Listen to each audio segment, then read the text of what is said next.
No, I was saying something nice. But you want to script it for me? Go ahead. Yeah, I think it'd be inappropriate. Welcome. I am Colred. This is Fastidious. We got a great collaboration for you. Oh yeah, I was recording that.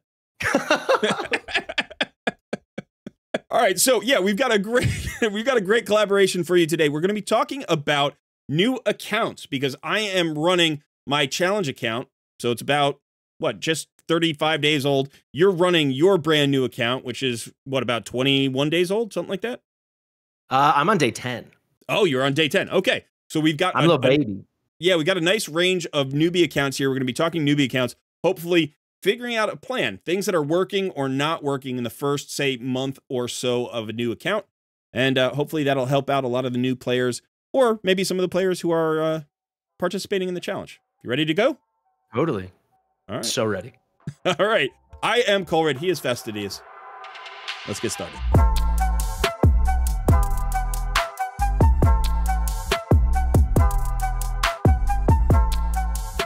Okay, so let's talk new accounts. 10 days old. I know that the series that you've got going on your channel, by the way, there'll be a link to Fastidious's channel in the description of this video, is the new series is Balling on a Budget. So why don't you explain that series to my viewers, maybe who haven't seen it yet? Free to play is for chumps. You got to spend to win, baby. No, I've been free to play forever, like forever. I'm very much thrilled to be back in Raid, and for anyone, please check out my content. I'm taking it very seriously, but I am a sponsored channel, right? Like they're paying me, so putting a little money back is a drop in the bucket. It doesn't hurt, and I think maybe it's going to make for a unique angle of content, right? A unique perspective. It seems to me, doing a quick survey and speaking with some viewers and some content creators, lots of free to play. You know, we've got superstars like Colred on your screen right now on the channel we're on, and then of course, basically every big creator currently, because it's this Hell Hades 2025 free-to-play challenge. So even though I haven't spent on a gacha game before yesterday it was over 3 years, it felt like this was a nice little zag to give a new perspective because everyone's doing that super free-to-play thing or really spending. So I've locked in on $75. I did a lot of surveying of what people thought, and I think it feels like a really good number. It's not low enough that you're like, oh, well, you're barely spending. It's $75 is legitimate. That's what it's like at least a AAA a month.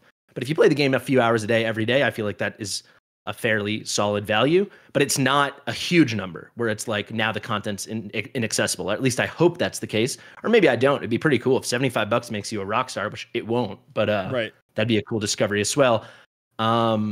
Yeah, that's kind of the premise. Shout out to Hertzchen Bambi. She's one of my moderators on my other channel, and she also was playing Raid. And she was like, you should really do like a moderate, low spend account. And I really kind of fell in love with the idea.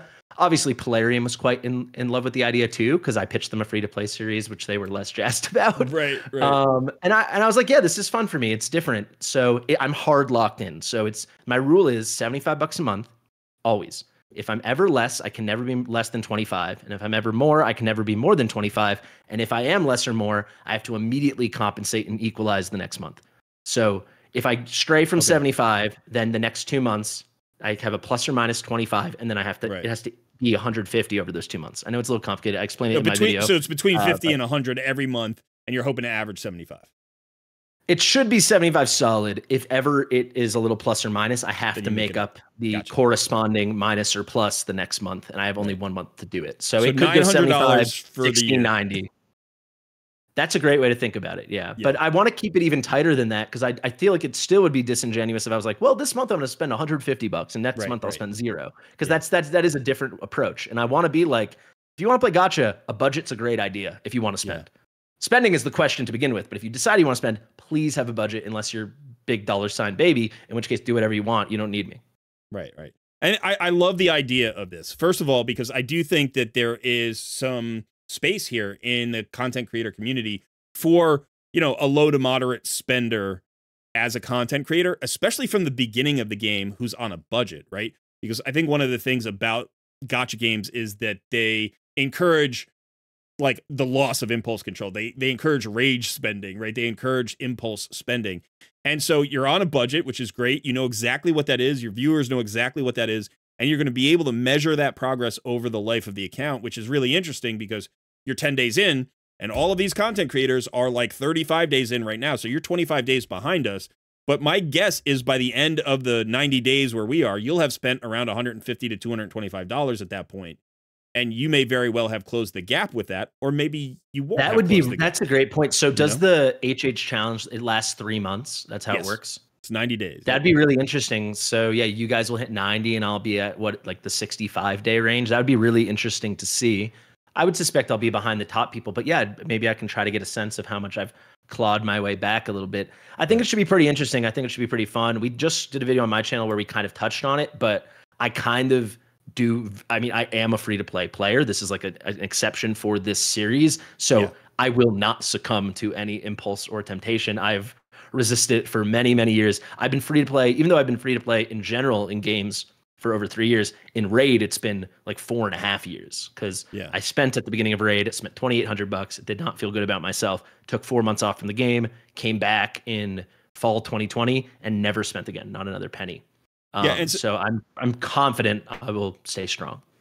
And I think that's really great because one of the things that I say here on this channel a lot is that free-to-play methods work for everybody, regardless of what your budget is. You don't have to spend zero to employ free-to-play strategies, right? Because they just basically they're min-maxing. That's what you're doing. You're optimizing your approach to try to get the most value out of your resources. So you, as an experienced free-to-player in all sorts of games, including Raid, you're going to bring that mentality to that $75 a month, and you're going to go not only for like, what are the best buys? Where can I get the most like resources for my dollar? But then once I've got the resources in game, what can I get?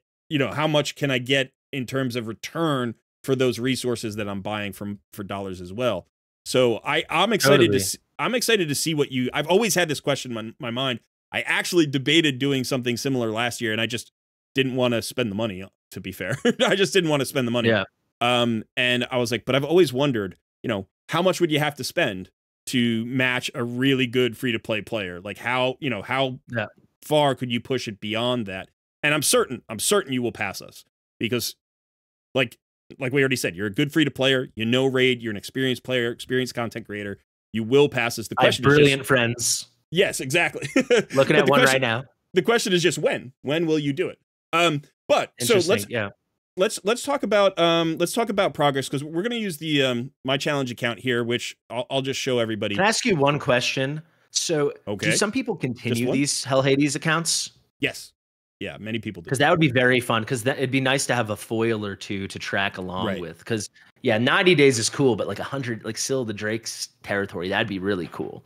Like I've said the same thing. A few years ago, the Hell Hades challenge was for the entire year, and what happened is just so many people dropped out that like almost nobody finished the year, and so they wanted to condense it a little bit.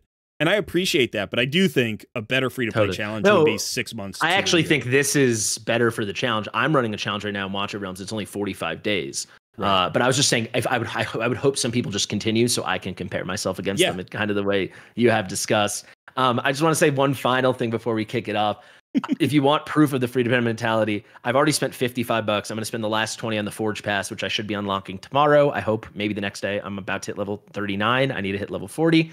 But I've spent those $55 and I've used almost none of it. It's just sitting in my mailbox. It's all like static stuff. The summons have not been touched. So we're in it. We're in it to win it. We're locked in. We're going to be as prudent, hopefully as prudent as you would be, Cole Red. Well, we'll have to see. But I do believe that the Forge Pass is a great buy. This is a really good way to spend $20. And like this is also one of those options where, hey, for $40, you could just get everything right now. It's like, but it's just a waste of an extra $20. Like you don't need to spend that money, especially if you're free to play. So I think that's going to serve you well. Are you doing like the passes? Are you doing the gem pass or the silver? Yeah, just the video will have come out before this video. It's a pretty short one. Basically, I just broke down what I bought and why.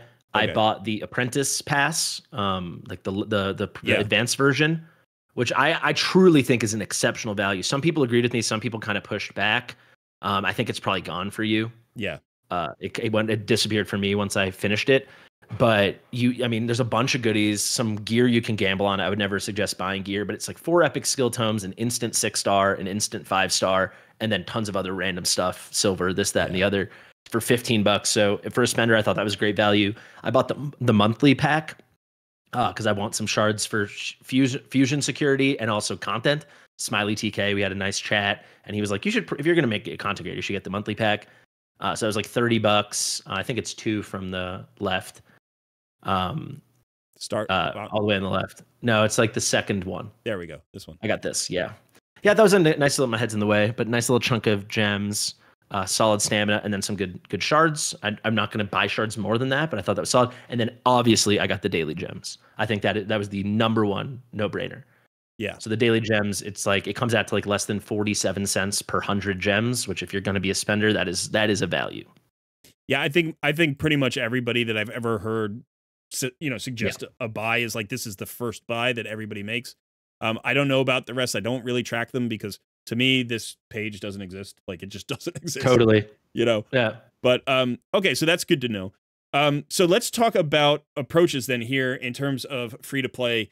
So one of the things that's going on is we have the challenge, right? And the challenge awards certain points for certain activities. And as a result, a lot of content creators are kind of going all in to try to get points for the challenge and abandoning what I would actually call good free to play practice. Like, now, it makes sense. I'm not blaming anybody for doing it. But what I'm saying is if you are watching as a viewer and you're saying, well, how should I play free to play? You should not play like the content creators are currently playing in the challenge. You should play, with the idea that you want this account to be successful long term, which is actually how I'm playing my challenge account this year.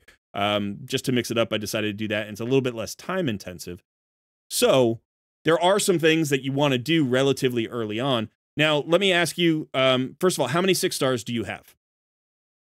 I have 2 6 stars. I got them both on day 7.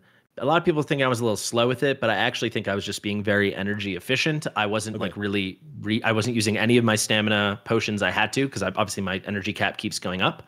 And I wasn't over farming because I was just kind of waiting for Alice. And then as soon as I got Alice, I 6-starred her. Yeah. Beat the brutal campaign. And then that same day, because I started spending, I bought the apprentice pass and was able to 6-star Kale. And that was quite the glow up to have in like a 4-hour period. And then I would say my 5 stars, I have 5 stars. I have Wukong and Corrado. Corrado comes in my link, so that was free. Wukong comes with the promo code. Did not need to star them up.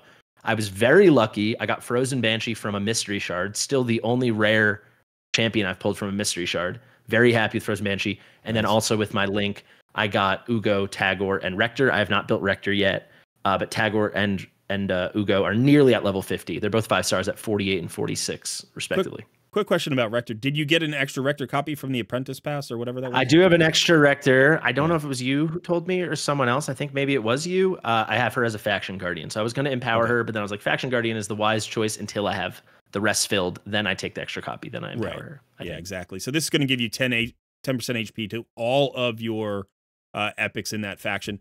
And, as you collect them, what I've done basically on my main account is I fill all of these up and then I start empowering afterwards. Exactly. Yeah. So I'm glad I didn't make the mistake. That's what my thinking was. And then I reevaluated and it was you or Bronze. Someone was like, actually, definitely don't do that yet. Wait. And that is super correct. They didn't have epic empowerment back in my days. So, well, it's actually relatively new. I think it's only about a year old. So, seems amazing. I'm all for it.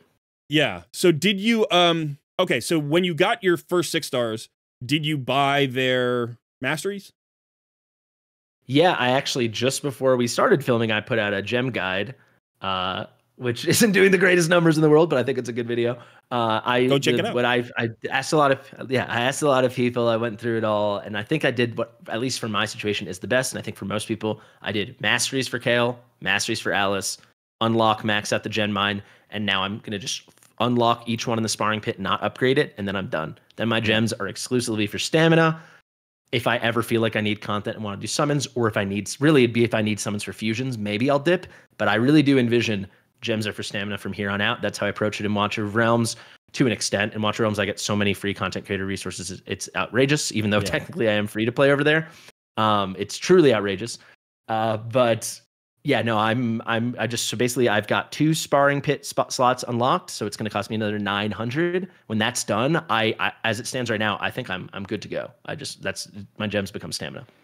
This is a very good way to generate a lot of 6 stars if you're not necessarily logging in 15 times a day and playing 6 hours. Do you know what I mean? Like, if you want to be a little bit more casual, I actually think this is like one of the very few kind of AFK idle style mechanics in the entire game. There really aren't that many. This is the one place you can do it. So I think unlocking this early is very beneficial. And then, like you said, the gem mine is the other one, you know, where you're just getting 50. Basically, once you level it up 3 times, it's 15 gems a day. Costs 1,500 gems. So in 100 days, you get your return for your investment, and then you get 15 gems every day for eternity, as long as you play the game. So that's really good. I will mention a couple of other places that you might want to consider using gems other than energy. I do think, like you said, energy is going to be the majority of what you want to use it on. But once you sort of get progressed a little bit, so not early on, but the Iron Twins Fortress on, I believe it's Sundays when they have the Void affinity, all of the like rates of the drop rates, the reward rates double. So you can buy an extra 6 keys on Sunday, and a lot of people think that that's a worthwhile investment of gems. So I know that this wasn't around when you were playing before. Yeah, but it's actually, so that's the one. I wouldn't buy it on a normal day, but I would potentially buy it on a Sunday. So that's one place to consider. And then the other thing that you can always think about is when you are doing 3v3 arena, you can I'm not going to do this. Yeah, so you can buy an extra, like, you can buy a 10 pack for, I think it's like 15 gems. It's really, the first one's really, really cheap.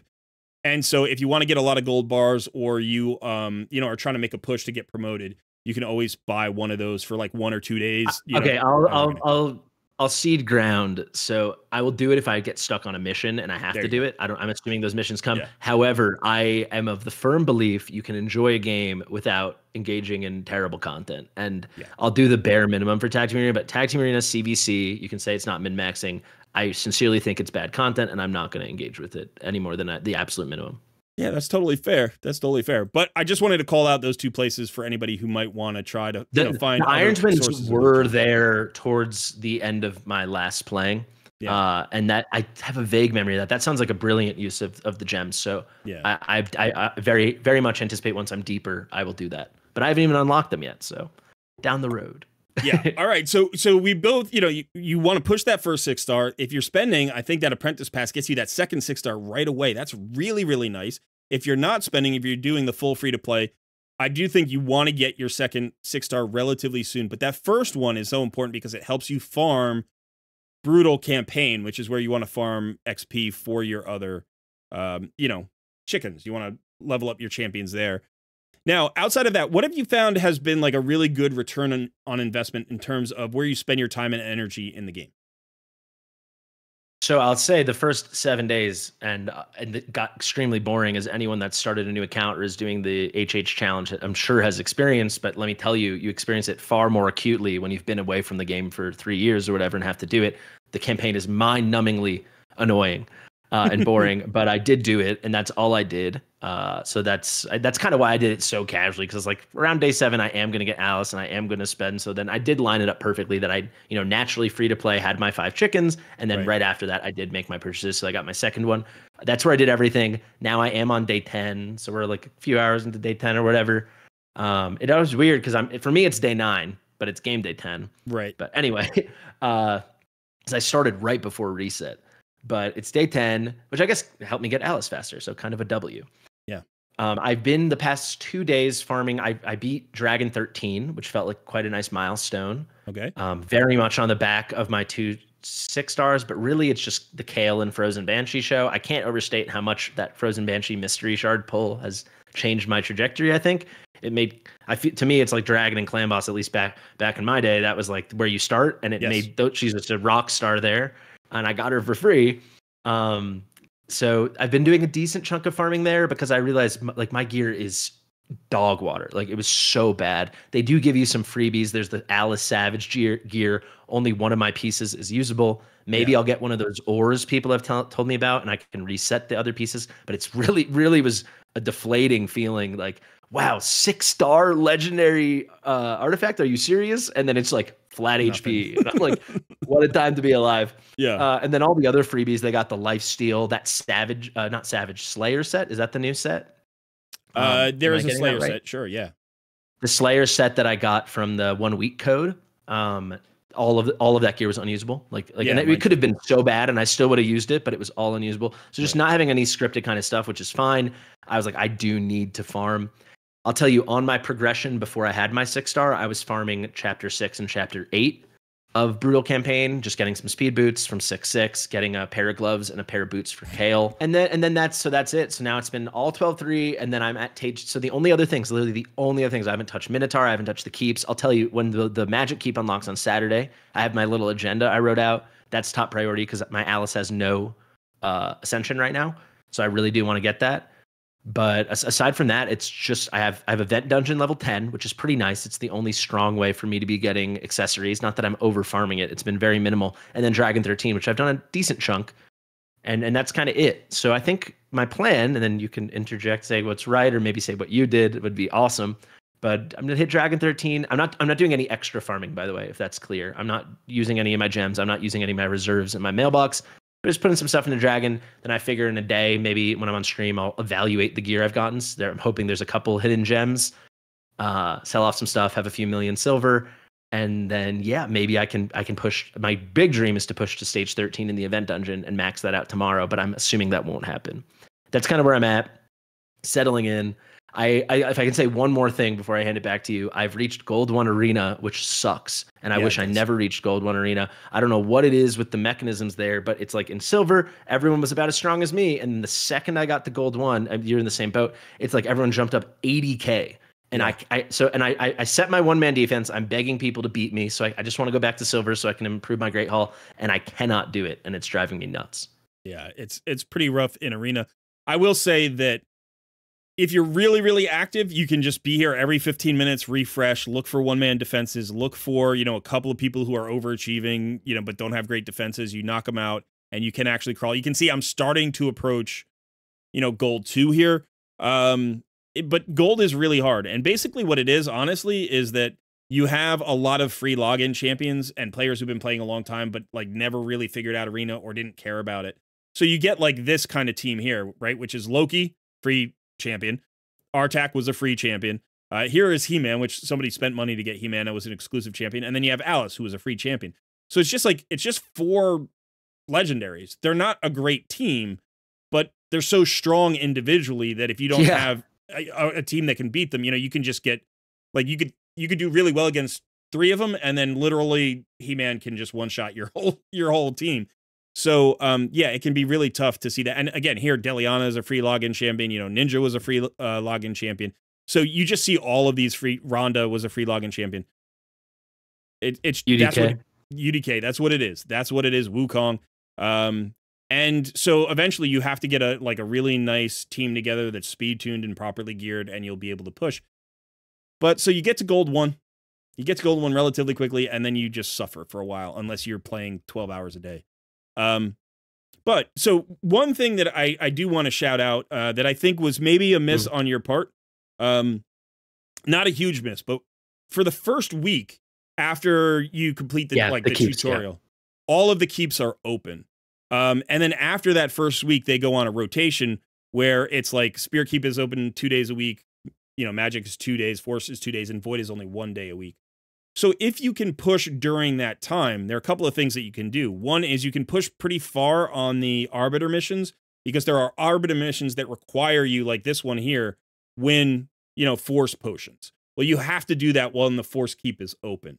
So there's that. And then the other thing is, for instance, you get the Alice 5-star soul 21 days in. So you still have some time, but you need her awakened in order to be able to apply the soul. So you want to make sure that your awakenings of those champions are pacing your soul. I actually did count that out. So as it stands now, I'm on day 10. So I'm 4 days away from getting the 2-star Alice soul. Right. My plan is on Saturday to get her to 3 stars. So that will buy me. I don't get that 3-star one until 8 days after that. So I've got 12 days. So I think I'll hit this first rotation, get the 3 stars, and then I'll coast until the next rotation, and then hopefully I'm nice and strong and I can make a push. But you're 1,000,000% right. I would say I've made 2 big mistakes, and that is one of them. I can tell you the other one if you want. Sure. People argue if it's actually a big mistake, But I completely took for granted that they were going to close. It was just a part of the gameplay. I think my chat even mentioned it, and I was like, "That's not a thing in other games I played." So I just forgot. It's been years, and then they were all closed because I got Alice, and I was like, "All right, let's farm her up." Right. Because that first day I just had fun and I maxed out the campaign, and it was day 8, and I got in my 1 week code, and I'm like, "All right, let's go in," and it was like opens on Saturday, and I was like, Yeah. that can't be right. It's Tuesday. What are you talking about? I can't wait 5 days. No, it's pain. It can be really painful sometimes. But okay, so what was the second mistake? Yeah, I think some people will disagree, but I booked Ugo. I love Ugo, but I've got a great link, not to plug myself too hard, but to plug myself a little. Do get 4 free champions. 3 of them are awesome epics, and the first 2 you're gonna get are Tagore and Ugo, who you have right there, and they're just so good, right? And I was like, well, Ugo, I loved her back in my day. I used her all the time in a lot of content. And I want that 3-turn AoE decreased defense. I need to get her there, and it's going to be a big investment. So I'm like, let's go Ugo. But in hindsight, it's like Ugo clearly should have been second, in my opinion. I need the support Tagore brings, and Ugo is like almost double Tagore's books. Ugo's 16 books and Tagore's 9. Even a touch of luck. By the way, I've had no luck with my Ugo books. I can tell you those if you want. But let's just say I've done 13 books, and we're still a nice 2 books away from maxing out her A2. Right. But with Tagore, I mean, he's 9 books total. So worst case scenario, I would have already maxed him and had 4 books for Ugo because I've already gotten 13 books. And I could have gotten lucky, right? If I could have that increased speed with those big ass heals on a 3-turn cooldown already, that really would be the change in my gameplay. I would be higher in certain content. Like, I think I could have pushed Dragon to 15 probably. So we should talk about your code a little bit. So you have a download link for anybody who is new to the game or wants to start a new account, and you get 4 champions, 3 are epics. You get Tagore, you get Ugo. I think the 3rd epic is Rector Drath, correct? And then the legendary is Corrado Foxhunter. Is that your code? Yeah. Yeah, the only reason I would mention on someone else's channel is I do think it's that good. Like within 5 days, you have those 4 champions. And it just very much has informed my gameplay because I use my own. It's my link. It's not my code. I kind of said that wrong. But you get Tagore at level 10. So I had Tagore like 20 minutes in the game. I had Ugo 3 hours into the game or 2.5 hours into the game, and the Rector Drath takes a minute. But also, I firmly believe Rector Drath, as good as she is the 3rd one you would end up building just based on general progression. So it does line up pretty well. But yeah, I do think my Ugo would be no worse off if she only had 4 books instead of 13 books right now, just because of how it shook out, because she's such a big reader and it takes freaking 6 lucky books to max out that A2, whereas Tagore would be completely cooking. Like I would be doing so much better in Clan Boss if his revive was maxed out. If I had that 3-turn cooldown instead of 4-turn cooldown with those giant heals, which would improve with the skill ups, and getting that speed out. I mean, I can very clearly see how much better this would have gone for me. I'll catch up within a week, right? But it definitely will have been. To me, it's the biggest mistake I've made.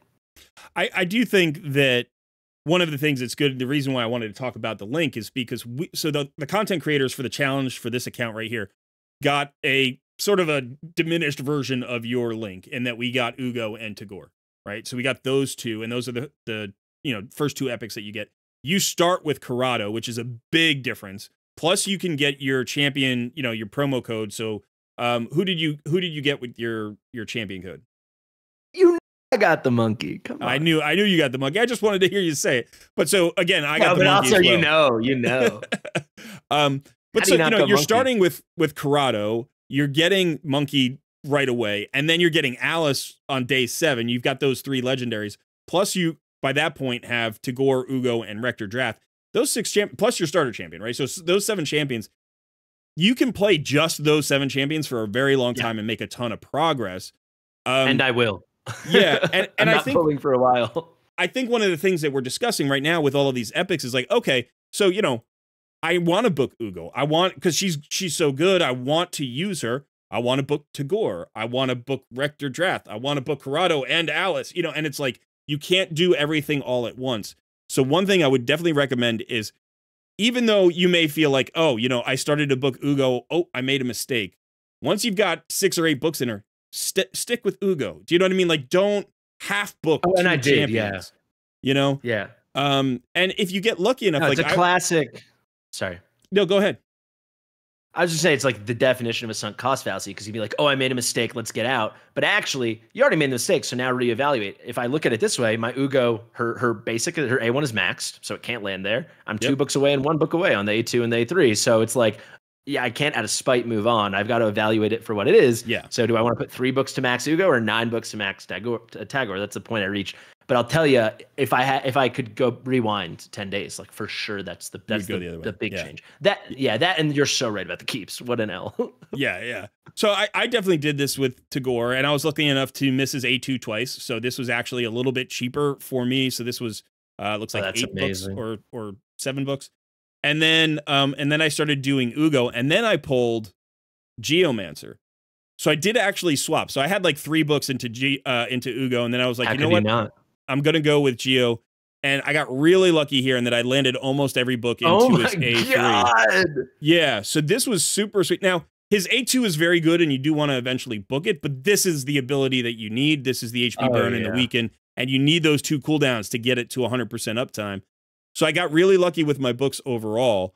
But then another thing that you want to do, maybe, depending on how many books you're getting, is look for champions that can be used without books, or who have very few books, for the next couple of 6 stars. So for instance, I've got Anchorite here, who if I get lucky, this guy? I saw you discussing him in the video you just made about Geomancer. I've never heard of him, but he sounded interesting. This was another consolation epic for a fusion. I forget who the fusion was, but yeah.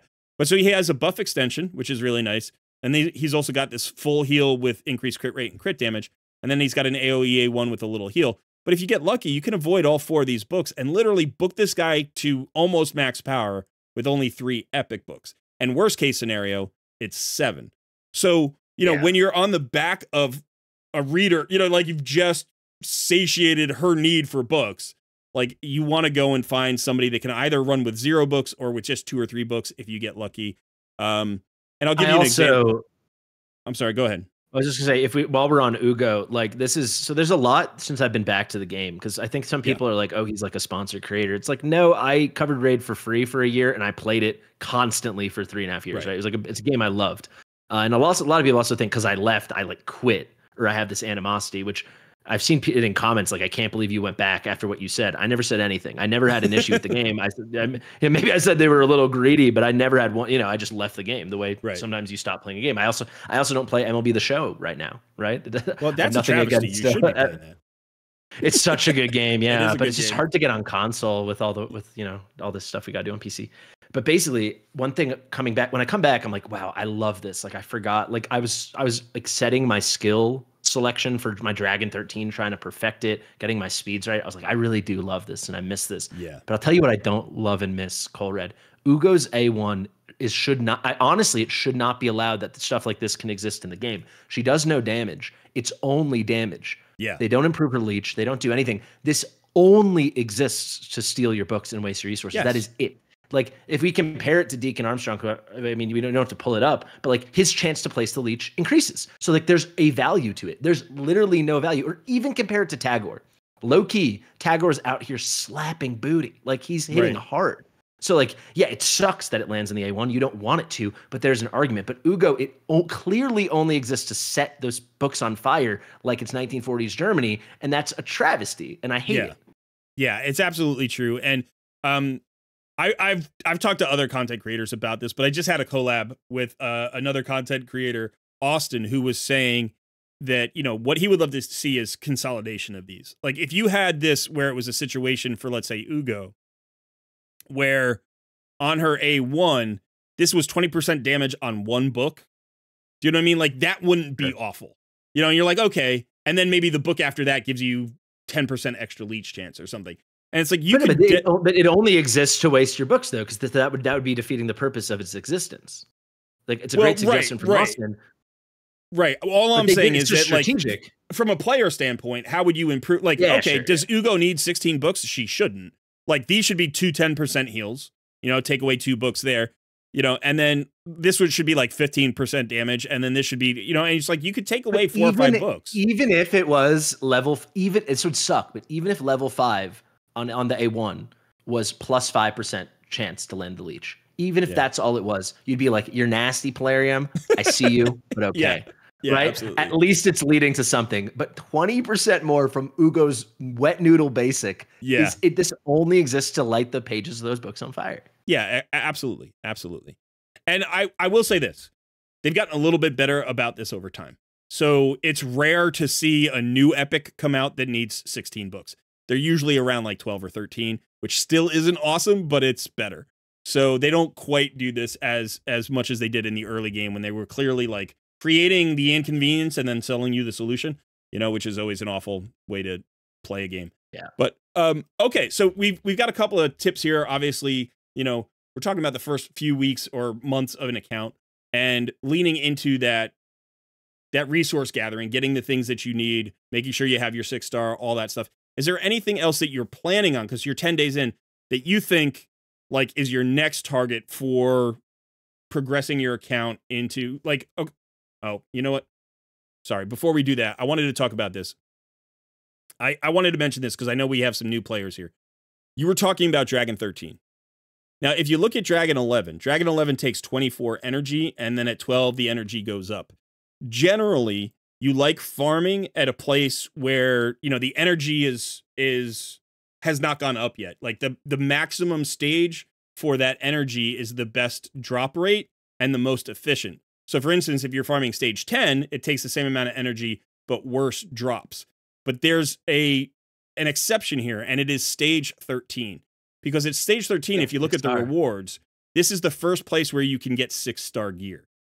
So all of a sudden, the drops get significantly better in the middle of a tier of energy. So 13 is, in fact, a big achievement, and it's a great place to farm, even if it's a little bit energy efficient, because you've got that chance of a 6-star drop. So I did want to mention that. I forgot it. But now that I've said that, what's your next target? You said you were talking about event dungeon, right? This is the next thing that you're going for? Totally. And just quickly on the dragon, and I can't overstate how valuable it is getting a 6-star toxic flat defense chest. Like, it's really changed my account. And yeah, I don't think I've had a single usable 6-star yet, but it's okay. It's still worth it. But there's a chance. There's a chance, Fastidious. There's a chance. So you're saying there's a chance? I'm saying there's a chance. No. Yeah, I just think the event dungeon, I can't farm spider. I don't have enough AoE, and also who wants to run it as AoE? Like we want that HP burn or other fun things like that, which I don't have yet. This is a way to get accessories really early. I like that it's still open a little while. We do have the tournament live right now, and I would love to unload on that tournament with like a couple random things I have lying around. But that being said, I've done a little bit at 10 because I do see the value there. And I think I'm going to go up. It's much lower for me, actually, but I'm going to go up for that gold chest. I can tell you what it is for me. I think it's only 900 or so because I'm a little baby account. But I would like to compete in it if given the option. But I feel like I should be wise. Actually, it's 1150 for me, so it's not as low as I thought. I will say this. I thought it just wouldn't be totally wise until I had 13 and had the chance at the 6, which there's an outside chance maybe I can swing it tomorrow. I don't know. I will say this, especially since you're a low spender or low to mid spender. If you have opportunities to win tournaments early on, especially against a lot of free-to-play players, like you can just invest a little bit of that, those resources and go up and get yourself some relentless gear, 6-star epic relentless gear. You want to collect a lot of this because you're not, again, just the drop rates. You're not always going to get usable pieces. But winning some, you can sometimes not just get this column on the right, but you can actually get into the top 5 and get something else that's valuable. And as a free-to-play player, we always talk about like double dipping, triple dipping your resources, trying to get as much return on any energy that you spend or silver that you spend or shards that you spend.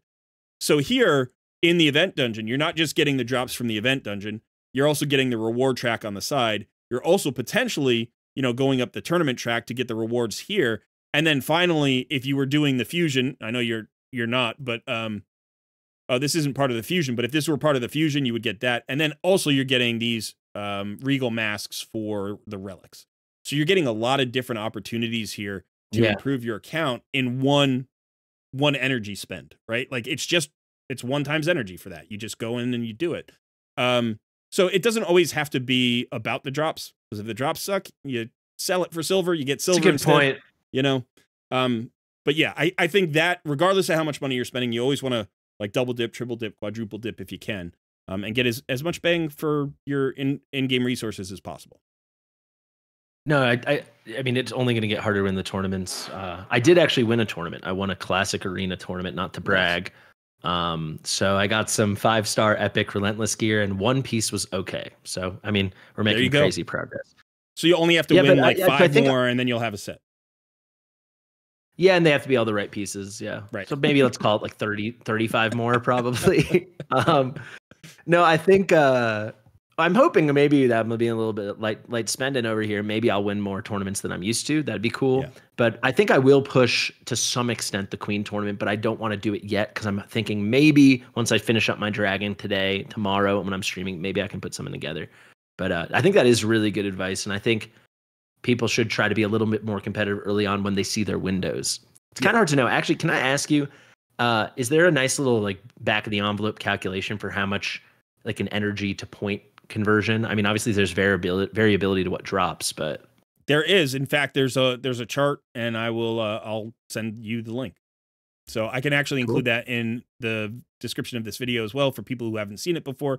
But yeah, there are all these loot tables for all of the different dungeons. I don't know that there's one for the event dungeon in that location. I do think Saphira from HH Gaming, I think he has one, so you might be able to find it on his channel. Okay. But yeah, there is a loot table, and we'll make sure that you get that because that's important information to know where you want to farm those dungeons and those tournaments. Okay, so finally, I wanted to ask you this question because this is just kind of a personal judgment, I guess. I'm not like trying to say you're right or wrong here. I'm just curious, and I'm also going to ask the viewers to chime in the comments and let me know their answers to the same question. We know what free to play is, and we know what whaling out probably looks like. How would you categorize $75 a month? Does that feel low spend to you? Do you feel like, are you a minnow? Are you a goldfish? What are you in terms of spending? And where would you have to be to like be the next tier, I guess? I think so. I'm very familiar with this in Watcher of Realms. Yeah. As that's what I play the most. I've always kind of defined as like low spend is, or like baby spend or whatever the little spend is, kind of like up to like $30. So I do think I've graduated beyond that. So I don't know if you want to call this medium spend or moderate spend. I'm hesitant to call it medium spend because I know people will scoff at that. Like, you're not even spending $100 and you're calling yourself a medium spender. And to that I say, I'm still spending close to $1,000 a year. Yeah. Yeah. So it goes both ways. I would call it moderate spend. I would say Dolphin starts 100 plus for sure. Somewhere in that 150, 200 maybe that's when it starts kicking in. To me, Whale, especially with the way gotchas are now, you have to be spending a couple $100 a month. And then people push back at me this. I think if you're spending over $500 a month, like, you're already a Kraken. I mean, that's insane. You're spending $6,000 a year. I mean, I know you're going to be like, well, I know a guy who spent $8,000 in one weekend. It's like, cool that you know that guy. That doesn't mean it's not. And I'm not judging it. Like, you're supporting the game. I love people that spend as long as it's within their means. But you can't tell me $6,000 a year on a mobile game or a cross-platform game is not Kraken level spending, because to me it is. There was a video, I think Tyraku put it out earlier this year, where somebody spent like $600,000 in 30 days. So, there's no ceiling on Kraken. But Kraken, like, it's how you compare to the general populace, right? So that's how we're going to be very aligned on this, I think. Yeah. So for a free-to-play player, if I'm looking at somebody who's spending $75 a month, I expect them to have a significant advantage over me in terms of resource, gain. Now, does it matter that that's $900 a year? It's like, I don't know. I don't know if there's a number on it that matters. It's just that feels much more than a low spend who maybe is just buying the gem pack every month. It's like $10 a month. I think I agree with that. Yeah. And I'm not trying to like say, that's why I say low, moderate spend. Like, I don't really have a word for it. I think it's in kind of a sweet spot, which I'm kind of excited about. I do think if it was like a pure low spend and you're just ripping like maybe, just the gem pack, and then maybe you're like, if there's something for 10 or 15 bucks, I'll grab it. Like, that's awesome. But I don't think that captures what I'm trying to do with the series, because I don't think it's going to be impactful enough. But if it's too much, then I think it's alienated a portion of the people watching and it's less relatable. But without a doubt, but I mean, just to circle back, like my car, like I've got a pretty nice car and it's like $440 a month. I mean, it's not that nice, but you know what I'm saying? If you're spending more than that on a mobile game, like I'm not judging you. If you can afford it, do it. If it brings you joy, anything that, I mean, if it's not bringing joy, don't do it. But if it is, do it if you can afford it. But let's not pretend that more than a car payment a month on a mobile game isn't major spending. Right, exactly. Yeah, and I mean, again, we all have our own thing. I think, you know, for instance, for me, as an MMORPG player, like I played a whole bunch of MMOs over the years, and all of those were subscription based, and you would throw out anywhere from like 10 to 20 bucks a month on the subscription. And then maybe you would spend a couple of times a year in addition to that to buy something, you know, cosmetics or whatever. And it's like, so to me, that feels like you have to be that or lower to be low spend. Right. And once you get over that, now there's some other word for it. You're right. Maybe it's moderate. Maybe it's like low to moderate. I do think that, you know, like I don't think moderate. I don't think whale starts at $100 or 120. Like I think a whale is bigger than that. And I just don't know, you know, what the levels are. But regardless of what they are, like I do think this is a really interesting amount of money to be spending every month because it's within the means of a lot of players, but a lot of players have probably spent it in an unhealthy way. You know, like, oh, I just spent $75. That sucks. Whereas you are actually doing it on a budget, which I think is the right way to do it. Yeah, and I won't be ripping summons like I had like that. I hit level 37 yesterday, and I had that juicy pack that was like 2 sacreds for $15. But like to me, that's like 2 bites at the apple. I'm not sure I want to take. The one argument I heard was like, well, that's like 1,000 points for the fusion. But I think I'm going to make it there on the fusion, and I feel like that's not a 15. I'm not trying to go over budget that month on a pack like that. I think I'll very rarely ever be buying summons. The monthly pack is the exception because I think it was nice variety, and that's like a nice solid chunk of stamina and of energy and gems as well. Not even in love with that pack. I'm not committed to that pack every month either. I just think $30 for this is my head's in the way again. Yeah, I get it. 800 gems there. There we go, 800 gems. I think this is pretty dang solid. Like if we're calling a sacred shard $8, calling a void shard $2 a pop or $3 a pop, you can already see it shaping up to being a pretty nice thing to snag for a budget like me. But no, it's definitely very interesting. It's very foreign to me. I think some people will be really entertained by it. I think some people will be like, why don't you just buy this then? And I'm going to be like, well, that's not exactly what's happening here. But I'm curious. I did something that you'd get a huge kick out of that I would probably describe as a major flop. But when I covered Raid back in 2021, got kind of bored of my free to play. And I was like, what if we did something called The School? And it was like, we're like a school of fish and every fish gives a little money. And then I'll make an account called like the school account. And then we'll see if we all put our money together, can we become a whale? Like, can this school of fish become a whale? And can we really move the needle? And we spent like $500 that first like week and a half. And it was like, I would say like an unmitigated disaster. Like, really? I think actually the school spent $500 and I put up some money of my own as well to the fund. So it was several $100s. And like, we had like Taragi.